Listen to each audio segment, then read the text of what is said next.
Hello friends, welcome to focus study. आज है 7 मई 2020 और आज हम डिस्कस करेंगे 7 मई का द हिंदू न्यूज़पेपर। अगर आप फर्स्ट टाइम हमारे यूट्यूब चैनल पे आ रहे हैं तो चैनल को सब्सक्राइब कर सकते हैं और जब भी सब्सक्राइब करें बेल बटन को जरूर प्रेस करें ताकि वीडियोज़ के रेगुलर नोटिफिकेशन आपको मिलते रहें। तो चलिए स्टार्ट करते हैं आज की पहली न्यूज़ से।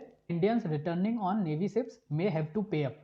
कल हमने देखा था कि गवर्नमेंट ऑफ इंडिया की तरफ से ये डिसाइड किया गया है कि जितने भी इंडियंस विदेशों में अलग अलग कंट्रीज़ में स्टैंडर्ड है और कोविड-19 की कंडीशन के कारण फंसे हुए हैं उनको वापस लाया जाएगा। और ये जो वापस लाने की फैसिलिटी है ये केवल एयरलाइन से ही नहीं रहेगी, केवल एयरक्राफ्ट से ही नहीं वापस लाए जाएंगे, शिप की मदद से भी लोगों को वापस लाया जाएगा। ये जो दो शिप हैं जिनका यूज़ किया जा रहा है इंडियंस को वापस लाने के लिए, इसमें जो पहला शिप था उसका नाम था आईएनएस जलस्व और दूसरा शिप था आईएनएस मगर।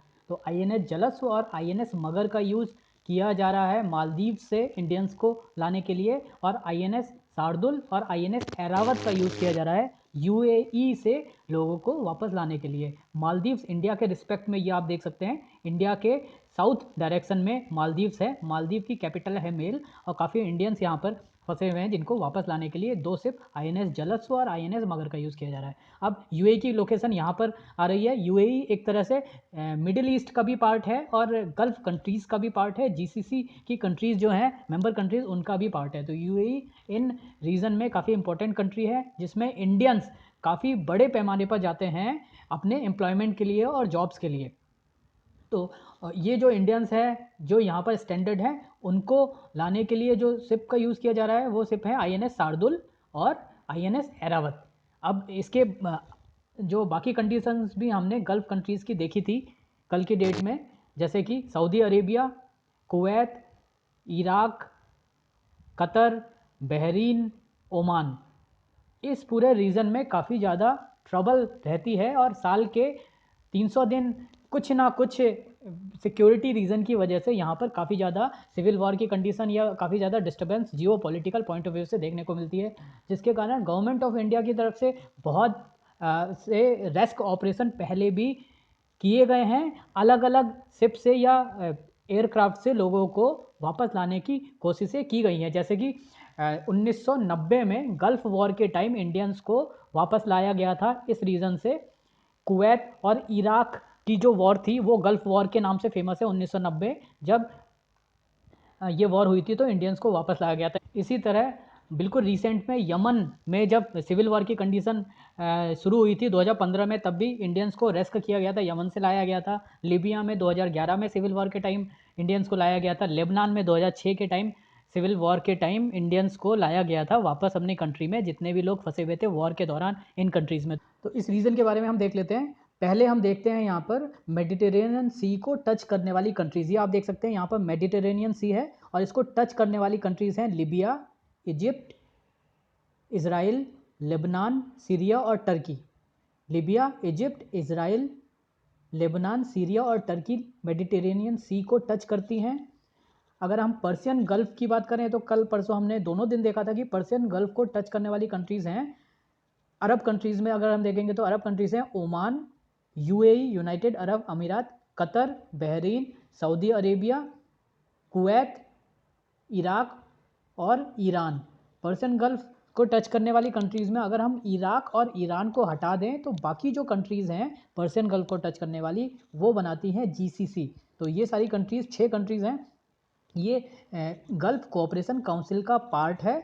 और अगर हम इसके अलावा टर्की की बात करें तो टर्की वो कंट्री है जो मेडिटेरेनियन सी और ब्लैक सी दोनों को टच करता है। तो ये वाला रीज़न हमेशा न्यूज़ में भी रहता है और क्रूड ऑयल के एक बड़े सोर्स के कारण ये काफ़ी ज़्यादा इम्पॉर्टेंट है वर्ल्ड के लिए।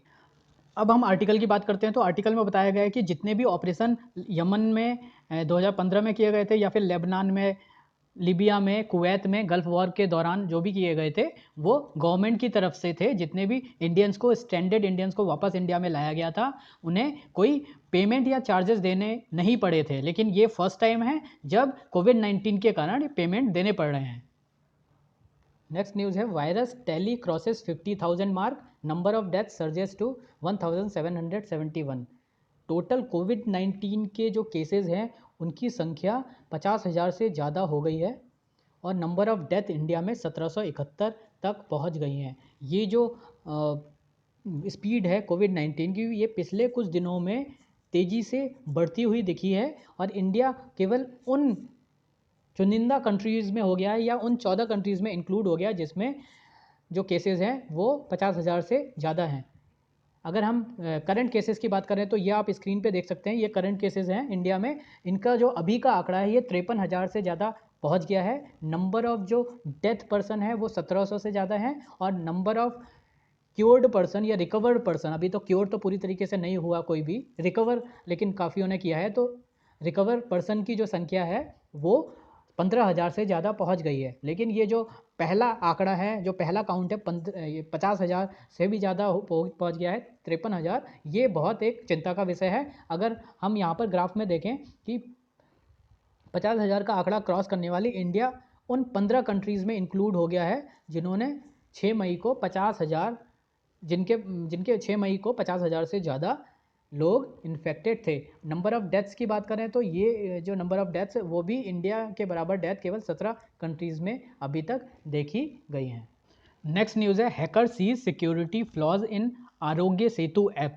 अब एक एथिकल हैकर के द्वारा आरोग्य सेतु ऐप में सिक्योरिटी ब्रीच किया गया और सिक्योरिटी फ्लॉज जो भी आरोग्य सेतु ऐप में है उसको बताया गया। इस हैकर के द्वारा आरोग्य सेतु ऐप से कुछ कोविड-19 के पेशेंट्स को आइडेंटिफाई किया गया और हैकर ने बोला है कि 5 पर्सन प्राइम मिनिस्टर्स ऑफिस में और आर्मी के 2 पर्सन हेडक्वार्टर में कोविड-19 से संक्रमित हैं या कोविड-19 से अनवेल हैं। तो ऐसा डायरेक्टली हैकर के द्वारा ऐप की सिक्योरिटी को ब्रीच करके ये गवर्नमेंट के सामने ये बात रखी गई कि आपके ऐप में सिक्योरिटी फ्लॉज हैं, ये आपको ठीक करने चाहिए। तो यहाँ पर जो पहला वर्ड है एथिकल हैकर, पहले इसके बारे में जान लेते हैं एथिकल हैकर क्या होता है।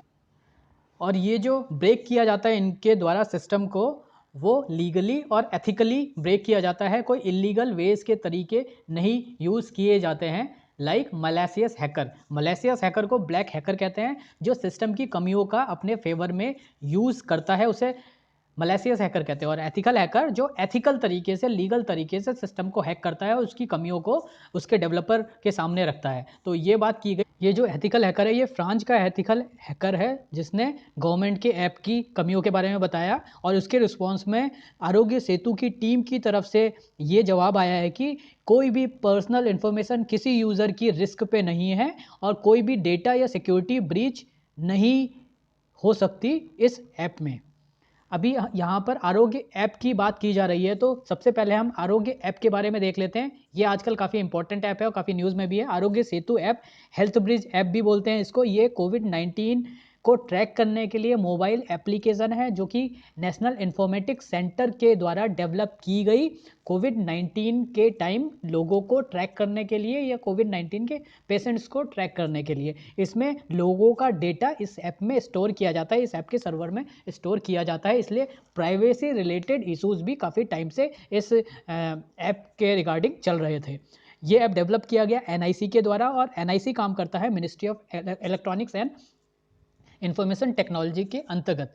अब इस ऐप का जो मेजर काम है, जो पर्पस बताया गया है, वो पहला पर्पस है टू स्प्रेड अवेयरनेस ऑफ कोविड-19 cases and to connect essential कोविड-19 related health services to people of India. अब लोगों को कोविड-19 से रिलेटेड जो हेल्थ सर्विसेज देनी है या कुछ एसेंशियल हेल्थ सर्विसेज के बारे में बताना है, कोविड-19 किस तरह से फैल रहा है उसके बारे में लोगों को बताना है, तो ये सारी जो एडवाइजरी है, जो इन्फॉर्मेशन है, वो इस ऐप के थ्रू लोगों को दी जाएगी।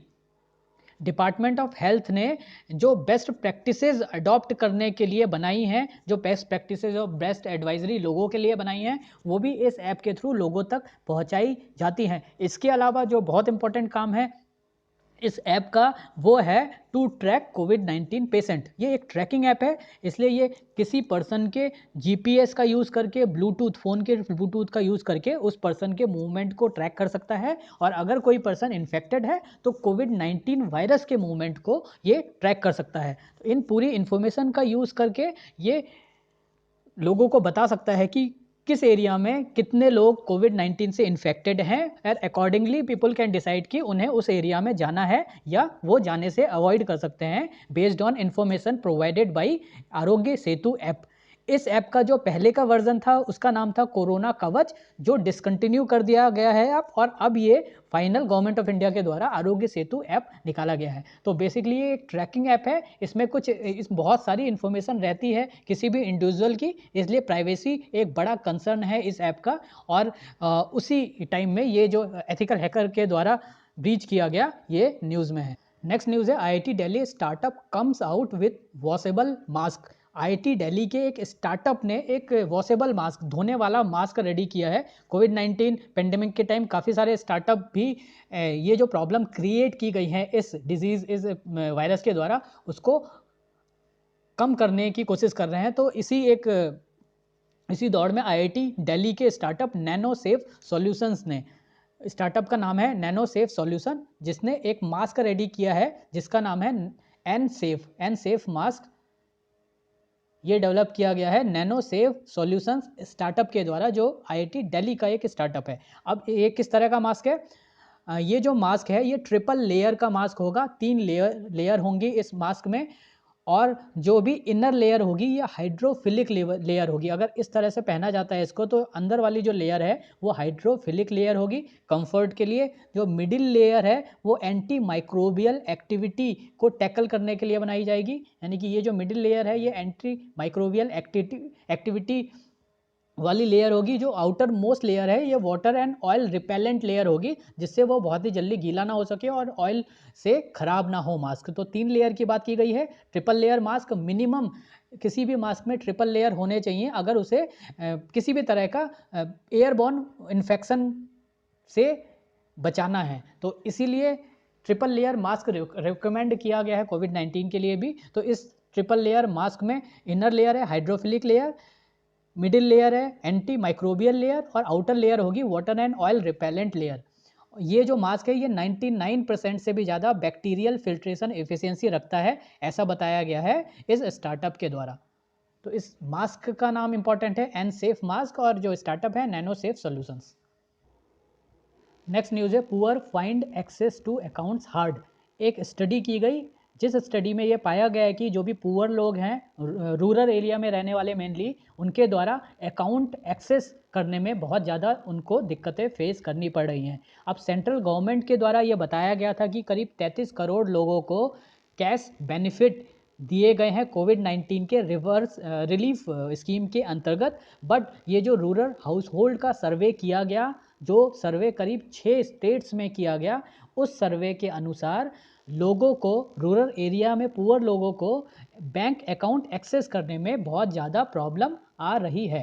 अब इस सर्वे ने क्या कहा है? इस सर्वे में, ये सर्वे पहले तो 6 स्टेट्स में कराया गया। दूसरा है कि केवल 23% जो रिस्पोंडेंट थे उन्होंने बोला है कि उनके फैमिली मेंबर्स में किसी के पास हाउस होल्ड में 500 रुपये उनके जनधन खाते में आए हैं।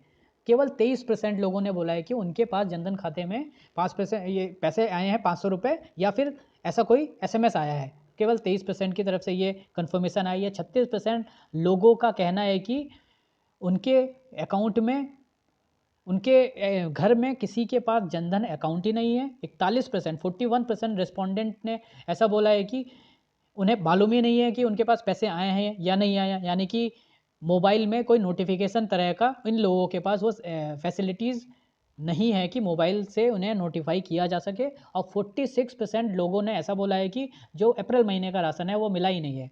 तो यहाँ पर फाइनेंस मिनिस्टर और गवर्नमेंट की तरफ से तो यह एलोकेशन किए गए या रिलीफ पैकेजेस बांटे गए। फाइनेंस मिनिस्टर ने बोला है कि करीब 34,800 करोड़ रुपए लोगों को दिए गए, लेकिन ग्रास रूट लेवल पे लोगों तक पैसे पहुंच ही नहीं रहे हैं। और आधे लोग ऐसे हैं जिनको ये रिलीफ पैकेज मिलना चाहिए था, लेकिन इनमें कुछ भी पैसा नहीं मिला है।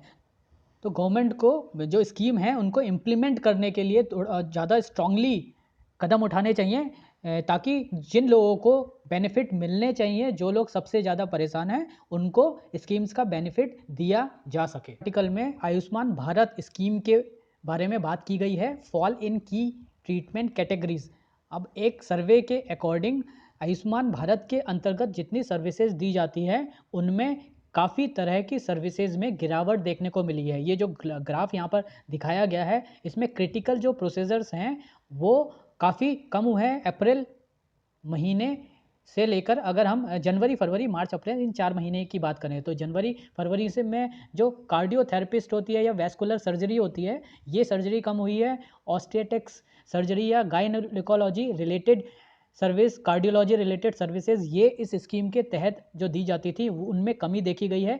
केवल जनरल मेडिसिन का जो कैटेगरी है वो ही बढ़ा है। तो ये लॉकडाउन के टाइम में कोविड-19 के कारण जो लॉकडाउन हुआ उसमें जो क्रिटिकल जो सर्विसेज हैं उनमें कमी देखने को मिली है ऑल ओवर इंडिया, और केवल जो जनरल मेडिसिन रिलेटेड सर्विसेज होती हैं वो ही बढ़ती हुई देखी गई हैं। अब इसका क्या कारण हो सकता है? इसका कारण पहला तो यह है कि जो प्राइवेट हॉस्पिटल हैं वो अपनी तरफ से भी लार्जली शट डाउन कर रहे हैं, और जो दूसरे एलिमेंट्स हैं उनको देखने से ज़्यादा प्रायोरिटी अभी कोविड-19 के पेशेंट्स को देखने में लगाई जा रही है इन हॉस्पिटल के द्वारा भी। और गवर्नमेंट भी ये एम्फेसिस दे रही है कि जब तक कि बहुत ज़्यादा अर्जेंट ना हो तो हॉस्पिटल ना जाया जाए, जिसके कारण जो जो पर्टिकुलर सर्विसेज हैं या स्पेसिफिक सर्विसेज हैं उनमें कमी देखने को मिली है। अब यहाँ पर इस स्कीम के बारे में बताया गया है, तो इस स्कीम की कुछ डिटेल्स देख लेते हैं हम। आयुष्मान भारत प्रधानमंत्री जन आरोग्य योजना, ये जो योजना है, ये आयुष्मान भारत प्रधानमंत्री जन आरोग्य योजना इंडियन गवर्नमेंट का एक फ्लैगशिप स्कीम है, जो कि गवर्नमेंट के नेशनल हेल्थ पॉलिसी के अंतर्गत स्टार्ट की गई थी। इसका टारगेट रखा गया था to provide free health coverage at secondary and tertiary level to the bottom of 40% poor and vulnerable population। तो इंडिया का जो भी 40% पुअर पॉपुलेशन है, ऐसी पॉपुलेशन को सेकेंडरी और टर्सरी लेवल की जो मेडिकल सर्विसेज हैं वो देने के लिए आयुष्मान भारत प्रधानमंत्री Jan Arogya Yojana as a flagship scheme सरकार के द्वारा स्टार्ट की गई।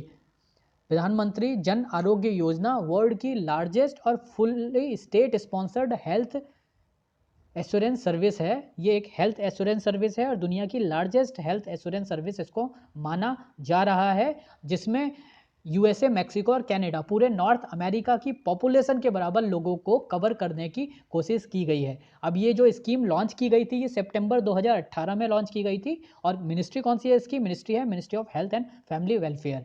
Ministry of health and family welfare के द्वारा ये स्कीम लॉन्च की गई है सितंबर 2018 में। और प्रधानमंत्री PMJAY एक हेल्थ एश्योरेंस स्कीम है जिसमें 10 करोड़ से ज़्यादा हाउस होल्ड्स को कवर किया जाएगा इस स्कीम के द्वारा। 10 करोड़ 74 लाख हाउस होल्ड को कवर करने की बात की गई है, यानी कि करीब करीब 50 करोड़ लोगों को, इंडियंस को कवर किया जाएगा, जो कि इंडिया की करीब 40% पॉपुलेशन बनाते हैं। इस स्कीम के द्वारा 5 लाख रुपए पर फैमिली पर ईयर का जो मेडिकल ट्रीटमेंट है वो हॉस्पिटल्स में करवाया जाएगा, और ये जो हॉस्पिटल होंगे ये गवर्नमेंट हॉस्पिटल भी होंगे और प्राइवेट हॉस्पिटल भी होंगे। इसके द्वारा कैशलेस और पेपरलेस सर्विसेज देने की कोशिश की जा रही है पॉइंट ऑफ सर्विस पर, जहाँ पर सर्विस की जाएगी या मेडिकल मेडिकल ट्रीटमेंट दिया जा रहा है वो कैशलेस होगा और पेपरलेस होगा।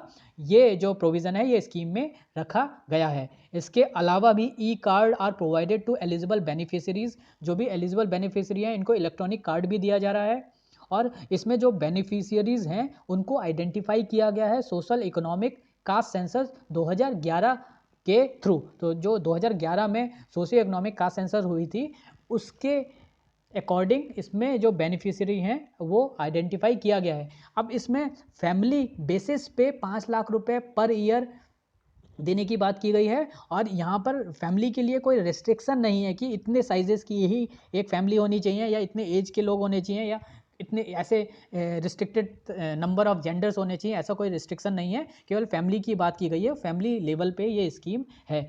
जितनी भी पहले मेडिकल कंडीशंस कवर किसी स्कीम के अंतर्गत लोगों के द्वारा की गई है वो सारी मेडिकल जो कंडीशन है वो इसमें भी इंक्लूड की जाएगी। तो सेंट्रल गवर्नमेंट की तरफ से एक medical assurance scheme Ayushman Bharat scheme start की गई, और अभी कोरोना वायरस के टाइम में central government has decided to provide free testing and treatment of कोविड-19 अंडर आयुष्मान भारत योजना। कोविड-19 का जो टेस्टिंग है, जो ट्रीटमेंट है, वो जितने भी इस स्कीम के अंतर्गत बेनिफिशियरी आते हैं उनको फ्री ऑफ कॉस्ट करवाया जाएगा, ऐसा भी सेंट्रल गवर्नमेंट के द्वारा बोला गया कोविड-19 के टाइम में। तो ये हमने बात की प्रधानमंत्री जन आरोग्य योजना आयुष्मान भारत। वर्ल्ड पेज पे न्यूज़ है, European economy faces historic recession. European countries में कोविड-19 का सबसे ज़्यादा जो प्रॉब्लम है वो देखा गया है।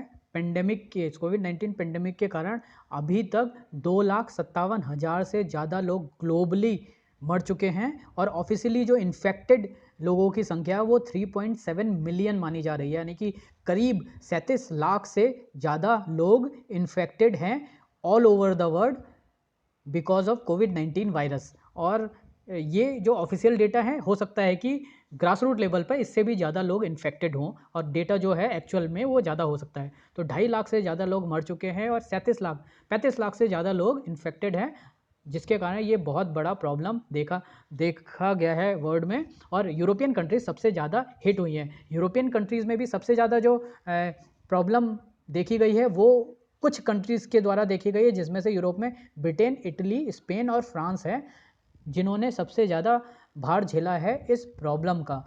और इसका इकोनॉमिक जो प्रॉब्लम है वो निकल के सामने आ रहा है कि ग्रेट डिप्रेशन जैसी कंडीशन देखने को मिल रही है यूरोप में। काफ़ी सारे सेक्टर बहुत ही ज़्यादा हिट हुए हैं। ग्रेट डिप्रेशन 1930 की एक इकोनॉमिक डिप्रेशन को बोलते हैं। Independent probe will give China credibility, ऐसा कहना है former national security adviser of India Shivshankar Menon का। शिवशंकर मेनन इंडिया के फॉर्मर नेशनल सिक्योरिटी एडवाइज़र रह चुके हैं और ये फॉरेन सेक्रेटरी भी रह चुके हैं और चाइना के इंडिया की तरफ से एम्बेसडर भी रह चुके हैं। इन्होंने बोला है कि जो भी अभी कंडीशन बन रही है वायरस के कारण पूरे वर्ल्ड ओवर, उसमें चाइना की जो क्रेडिबिलिटी का लॉस हुआ है उसके लिए, उसको रीगेन करने के लिए चाइना की तरफ से एक इंक्वायरी, इंडिपेंडेंट इंक्वायरी कंडक्ट करवाई जाने की बात कही जानी चाहिए। एक इंडिपेंडेंट इंक्वायरी होनी चाहिए जिसके कारण, जिस इंक्वायरी से ये पता लगाया जा सके कि कोविड-19 का जो ओरिजिन है वो कहाँ से हुआ है और किसकी कमियों के कारण हुआ है।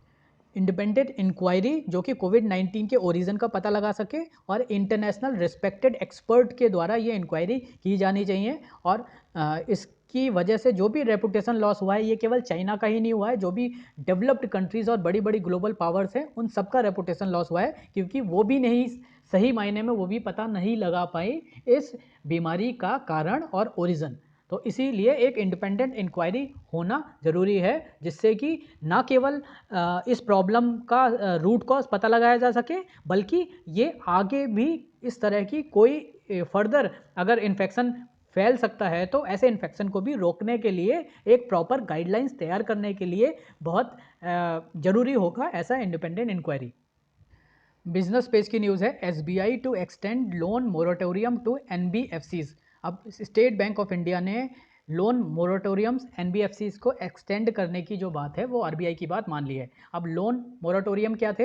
ये जो लोन मोरेटोरियम है इसमें आरबीआई के द्वारा ये बोला गया था कि बैंक जितने भी डिपॉजिटर हैं उनका 3 महीने के लिए जो भी उनकी इंटरेस्ट होता है उनके अकाउंट का, या फिर ईएमआई होती है, या किसी भी तरह के लोन के इंटरेस्ट में वो माफ़ कर दे। 3 महीने उनसे किसी तरह का इंटरेस्ट नहीं लिया जाएगा जो भी डिपॉजिटर्स बैंक में हैं उनके द्वारा। तो बैंकों ने ये जो डिपॉजिटर्स हैं इनके लोन और इंटरेस्ट हैं वो 3 महीने के लिए छोड़ दिए थे, एक तरह से मोरेटोरियम दे दिया था। और ये मोरेटोरियम एनबीएफसीज के द्वारा भी अपने जो डिपॉजिटर्स हैं उनको दिया गया। बट प्रॉब्लम यह है कि बैंक एनबीएफसीज में पैसा लगाते हैं और एनबीएफसीज फर्दर लोगों को अपनी तरफ से भी लोन देती है। आरबीआई डायरेक्टली बैंकों को लोन देते हैं और बैंक एनबीएफसी को लोन देती है। बैंकों ने ये जो मोरेटोरियम है वो अपने डिपॉजिटर को एक्सटेंड कर दिया था, लेकिन एनबीएफसीज को जो लोन बैंकों के द्वारा दिए जाते हैं उन पे ये लोन मोरेटोरियम एक्सटेंड नहीं किया गया था बैंकों के द्वारा, बिकॉज बैंकों का ऐसा मानना था कि एनबीएफसीज काफ़ी सारी ऐसी हैं जिनकी कंडीशन बहुत ख़राब है और उनकी अर्निंग नहीं हो रही है और उसके कारण से वो अपने इंटरेस्ट पे अगर नहीं कर पाए, तो ये जो मोरेटोरियम अगर 3 महीने के लिए छोड़ दिया गया तो ये एक तरह से एनपीए बन जाएगा। पहले एनबीएफसी के डिटेल्स देख लेते हैं हम। NBFC non banking financial company है जो कि कंपनीज एक्ट 1956 के तहत रजिस्टर्ड एक कंपनी है, एक फाइनेंशियल इंस्टीट्यूशन है। ये नॉन बैंकिंग इंस्टीट्यूशन एक कंपनी की तरह काम करता है और इसका जो प्रिंसिपल बिजनेस है, मेन जो काम है इसका, ये है receiving deposits under any scheme और अरेंजमेंट। किसी भी स्कीम या किसी अरेंजमेंट के तहत ये डिपॉजिट्स रिसीव करता है डिपॉजिटर से, चाहे वो लमसम में एक ही बार पूरा डिपॉजिट हो या फिर इंस्टॉलमेंट में अलग अलग महीने या अलग अलग क्वार्टर और ईयर के कंट्रीब्यूशन के तहत। और जो उन डिपॉजिट्स को वो आगे दूसरे अपने जो भी क्लाइंट्स होते हैं उनको लॉन्ग टर्म के लिए इन्वेस्ट करता है अलग अलग एक्टिविटीज़ में। इसके द्वारा जो इन्वेस्टमेंट किया जाता है या जिन बिजनेसेस में पैसा लगाया जाता है वो नॉर्मली लोन और एडवांस बड़े प्रोजेक्ट से रिलेटेड होते हैं, या फिर शेयर स्टॉक परचेज किया जाता है सिक्योरिटीज़ में, गवर्नमेंट सिक्योरिटीज़ में इसके द्वारा पैसा लगाया जाता है। गवर्नमेंट के बड़े बड़े प्रोजेक्ट में एनबीएफसीज के द्वारा पैसा लगाया जाता है जिससे कि वो एक अपना फिक्स्ड रेवेन्यू जो है कमा सके। तो यहाँ पर ये जो एनबीएफसीज हैं इनके काफ़ी सारे काम बैंकों की तरह होते हैं। ये लेंडिंग करता है, एनबीएफसी लेंड भी करता है, यानी कि उधार देने का काम किया जाता है, इन्वेस्टमेंट करने का काम किया जाता है एनबीएफसी के द्वारा। और इनके ज़्यादातर काम बैंकों की तरह सिमिलर हैं, बट फिर भी ये मेजर कुछ डिफरेंस है एनबीएफसीज के। पहला डिफरेंस है कि NBFC can't accept demand deposit. NBFC demand deposits नहीं ले सकते, यानी कि अगर डिपॉजिटर के द्वारा पैसा जमा किया गया है तो वो डिमांड पे उनको पैसा वापस नहीं कर सकते। ये टर्म डिपॉजिट ही होते हैं एनबीएफसी के पास, यानी कि किसी पर्टिकुलर टाइम ड्यूरेशन से रिलेटेड ही डिपॉजिट लिए जाते हैं, डिमांड डिपॉजिट नहीं होते, unlike saving bank of banks. दूसरा जो डिफरेंस है वो है NBFC do not form part of payment and settlement system. NBFC किसी तरह का पेमेंट और सेटलमेंट सिस्टम का पार्ट नहीं है, जैसे कि बैंक के अकाउंट होते हैं वो एनबीएफसी पेमेंट सेटलमेंट सिस्टम का पार्ट नहीं है। तीसरा, it can not issue cheques drawn on itself. अब ये चेक भी इशू नहीं कर सकता। डिपॉजिट इंश्योरेंस की जो फैसिलिटी बैंकों के सेविंग बैंक अकाउंट के डिपॉजिट्स पे जो होती है वो डिपॉजिट इंश्योरेंस की फैसिलिटी एनबीएफसी पे नहीं होती। ये एनबीएफसी में जो लोग पैसा जमा करते हैं, जो इन्वेस्टर पैसा डालते हैं, जो डिपॉजिटर्स हैं, उनको डिपॉजिट इंश्योरेंस की फैसिलिटी नहीं मिलती एनबीएफसी में। तो ये जो मेजर डिफरेंस है, पहला है it can't accept demand deposit, demand deposit नहीं ले सकता, पेमेंट सेटलमेंट का पार्ट नहीं है एनबीएफसी, अब ये चेक नहीं इशू कर सकता, और दूसरा इसमें डिपॉजिट इंश्योरेंस की फैसिलिटी नहीं होती है। तो ये थे आज के न्यूज़ आर्टिकल्स। आई होप कि आपको पसंद आया होगा, और अगर आपको पसंद आया है तो वीडियो को लाइक करें, शेयर करें, सब्सक्राइब करें और कमेंट भी करें। Thanks for watching.